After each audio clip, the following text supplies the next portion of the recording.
ഒരു കുറച്ച് ടാറ് പൊളിഞ്ഞ് കിടക്കുന്ന ഒരു റോഡ്, നല്ലൊരു സ്ട്രെയിറ്റ് സ്ട്രെച്ചായിരുന്നു. ഞാൻ അവിടെ നല്ല രീതിക്ക് കൈ കൊടുത്ത് ഒന്ന് ഓടിച്ച് നോക്കി. അപ്പോഴത്തേക്കാണ് എന്ന് പറഞ്ഞാൽ ഒരു വണ്ടി ഓടിച്ചിട്ട് ഇത്രയും ഇമ്പ്രസ്ഡായ ഒരു മൊമെൻറ്റ് ഉണ്ടാകുന്നത് അപ്പോഴാണ്. ഒട്ടും ഒരു വണ്ടി അത് ബാധിച്ചില്ലെന്നുള്ളതാണ്. ആ ഒരു കട്ടറും കുഴികളും എല്ലാം അതിൻ്റെ സസ്പെൻഷനും ടയേഴ്സും കൂടി ഇങ്ങ് വിഴുങ്ങി എന്ന് വേണം പറയാൻ. ഞാൻ സീറ്റിൽ നിന്ന് എണീറ്റൊന്നുമല്ല ഓടിച്ചത്, ഞാൻ ഇരുന്നുകൊണ്ട് തന്നെയാണ് ഓടിച്ചത്. എന്നിട്ടും ഒന്നും എനിക്ക് ഫീൽ ചെയ്തില്ലെന്ന് വേണം പറയാൻ. അത്രയ്ക്ക് കംഫർട്ടാണ് ഈ വണ്ടി തന്നത്, G310 GS. അപ്പം ഒരു ബൈക്കിന് ഇത്രയും കംഫർട്ട് തരാൻ പറ്റുമെന്ന് ഞാൻ ആദ്യമായിട്ട് മനസ്സിലാക്കുന്നത് അന്നാണ്.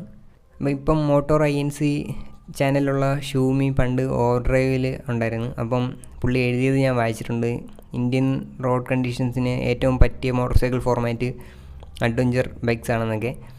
അപ്പം ആദ്യമായിട്ടൊരു അഡ്വഞ്ചർ ബൈക്ക് ഓടിച്ചപ്പോഴത്തേക്കാണ് അതിൻ്റെ ഒരു പുള്ളി അങ്ങനെ എഴുതാനുണ്ടായ കാരണം